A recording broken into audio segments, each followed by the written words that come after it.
Welcome back, shifters. What's going on? Welcome to the next episode of Shifting Stories. And I hope y'all are staying warm out there in the winter freeze.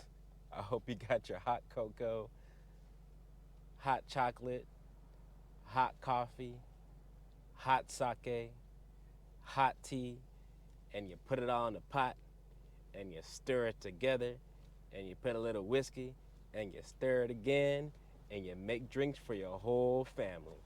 All right, what we got going on today, shifters?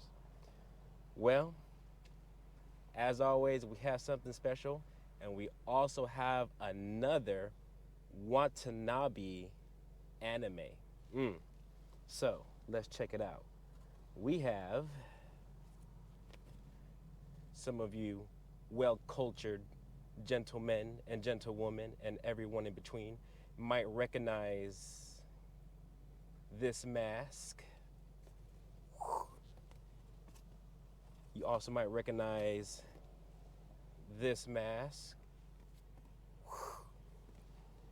And you also might recognize this sign. Ooh, very interesting. So, we have Terror in Resonance. And Terror in Resonance is another one of Watanabe's animes, which include Cowboy Bebop, Samurai Champloo, Terror in Resonance, and there's two other ones that I can't remember right now. But this is what we have today. Terror in Resonance, and it is something quite special. So let's get it started here on Shifting Stories. As always, we do have our mandatory, obligatory pack of Newports that comes with every video. And as you saw in the footage, we do have the mask of Sphinx. This is Nine's mask,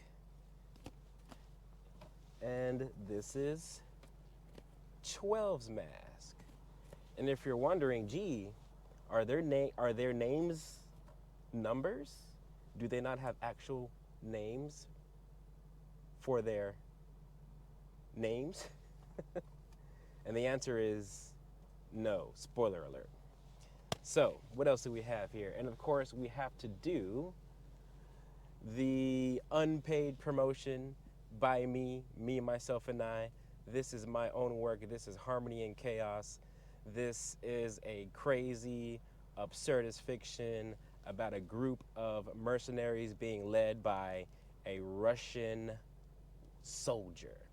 Written in first person from the main character, this Russian badass chick perspective. Check it out. Barnes & Noble and Amazon. Harmony and Chaos. So, let's get started, shall we? So, like our other videos, we will do this in 3 parts.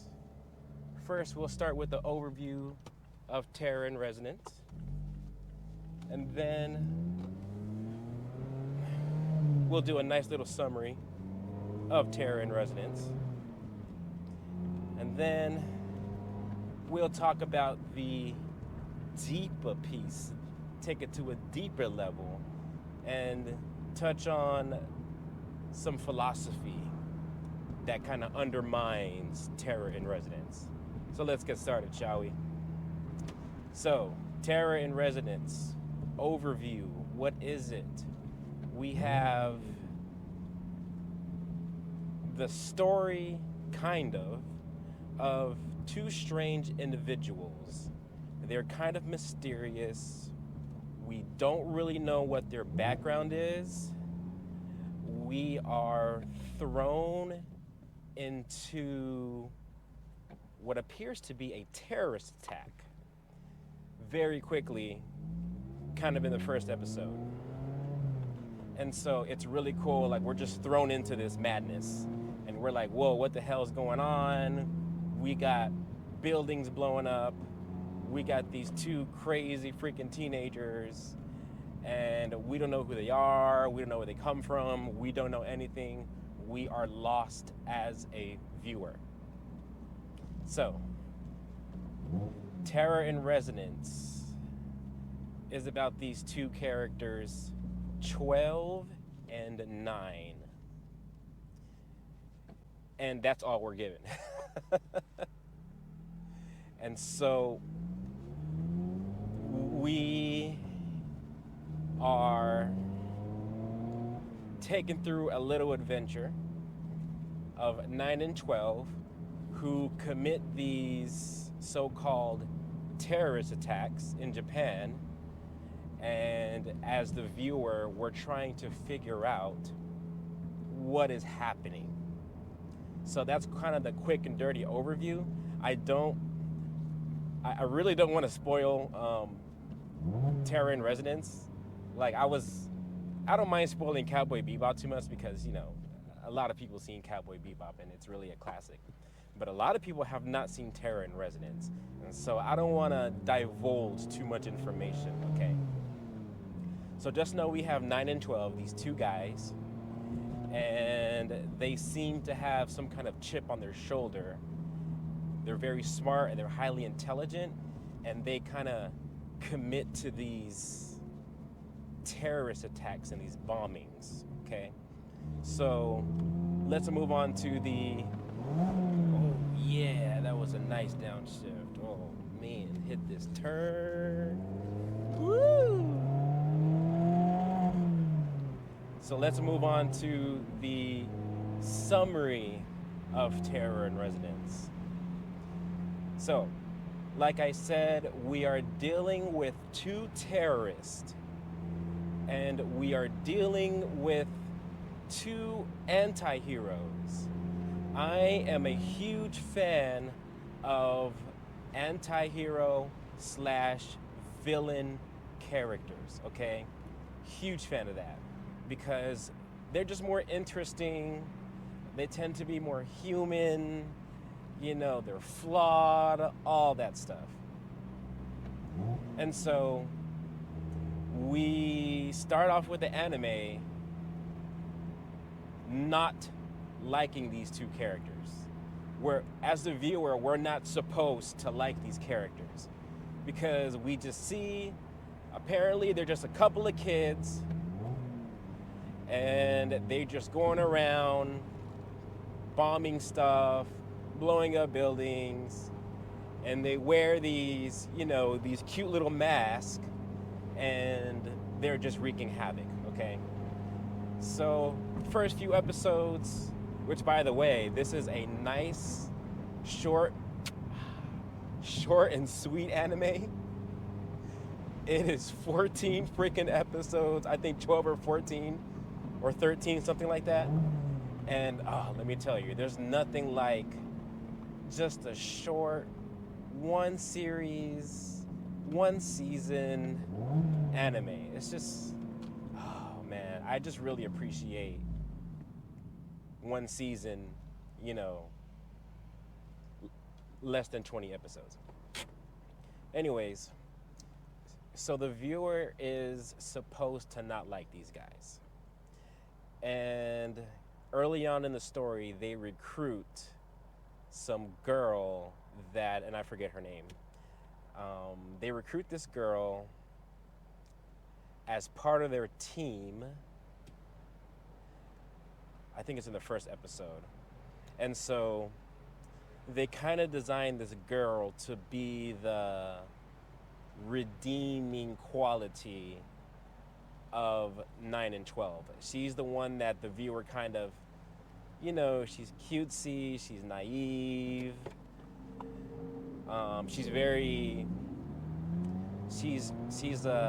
She has trauma, she's dealing with issues at home. There's some problems going on with her mom. And so she's kind of that saving grace character early on in the anime. And so what we have really is three characters. We have 9, 12, and this girl. And throughout the anime, we see the intelligence of 9 and 12 and how they planned these bombings. And it's really, oh my goodness, it is so well written and it's so clever. And we also have this detective who is trying to track them down, hunt them down, figure out the riddles, and kind of unmask the truth behind Sphinx, which is 9 and 12, and unmask the truth behind why 9 and 12 are bombing Japan left and right.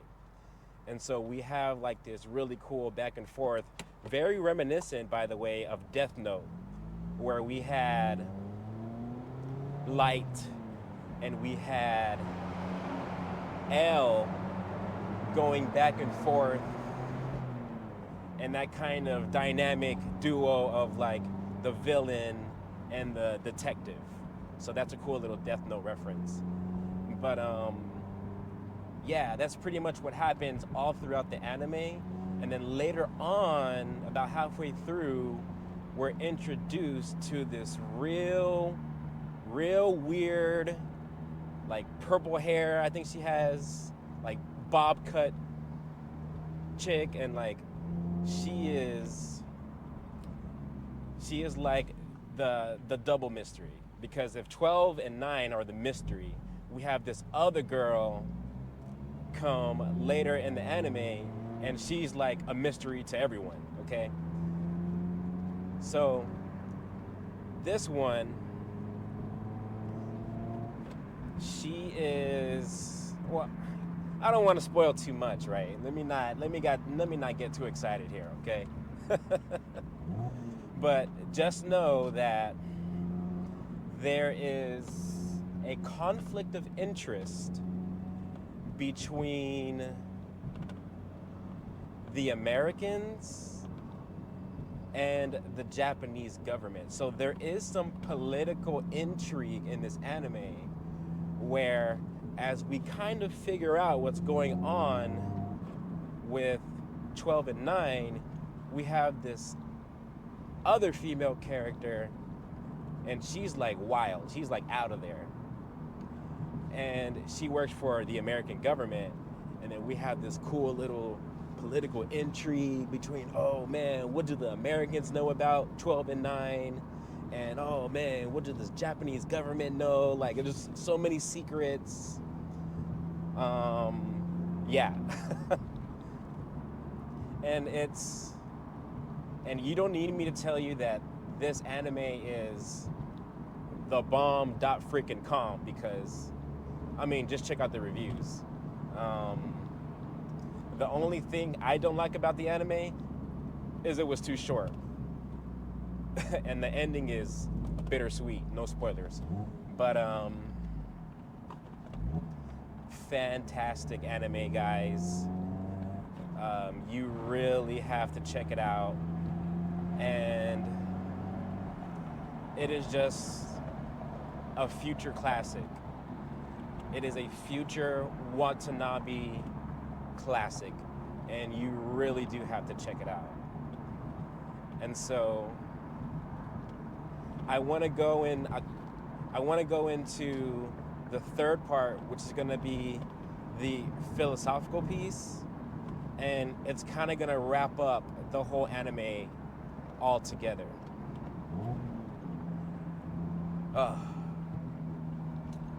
So y'all can let me know what you think in the comments, but I get really strong you reap what you sow vibes. You reap what you sow, because everything that 9 and 12 is doing in this anime is as a result of abuse, is as a result of this crazy experiment that these governments were doing, is as a result of not cleaning up your mess.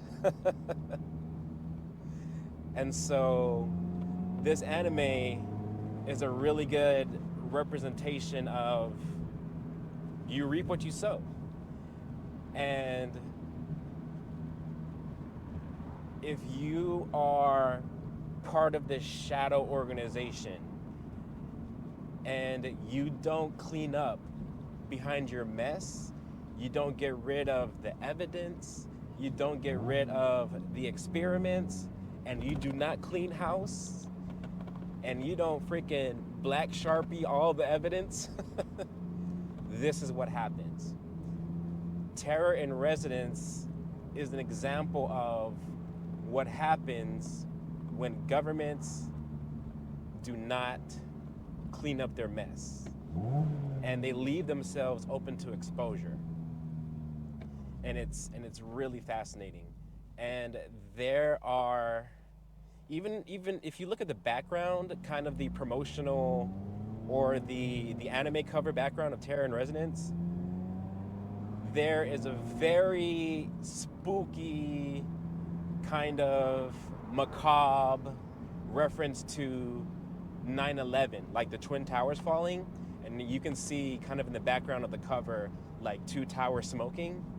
And man, let me tell you, the ability to kind of have that controversy and the ability to make the viewer really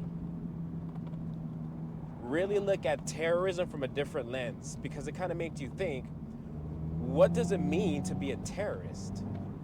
And who are the terrorists really, you know? Because you can wear one hat and be a revolutionary, and you can wear another hat and be a terrorist. And so it kind of leaves like this taste in your mouth, like, man, like, is terrorism relative? Like, does terrorism just depend on which side of the fence you're on? Is terrorism just which allegiance you have and which country you kind of represent? And if terrorism is relative, then is there really a such thing as a terrorist? Or is everyone who does these kind of actions, are they just revolutionaries? So why don't you marinate on that little rhetorical but not really question? Man, that is really something. And that's the greatness of Terror in Resonance, because it makes you think about that. It makes you think that, wow, it's like any one of us can become like this like idealistic / revolutionary / terrorist, you know? And it's really scary, you know? It's really scary to kind of think, well, one, these bombings and this violence can really happen anywhere. And two, the people who do these actions and the people who do these bombings and the people who do all this violence, what is their story? Man, have you ever thought about that? What is the story behind the violence?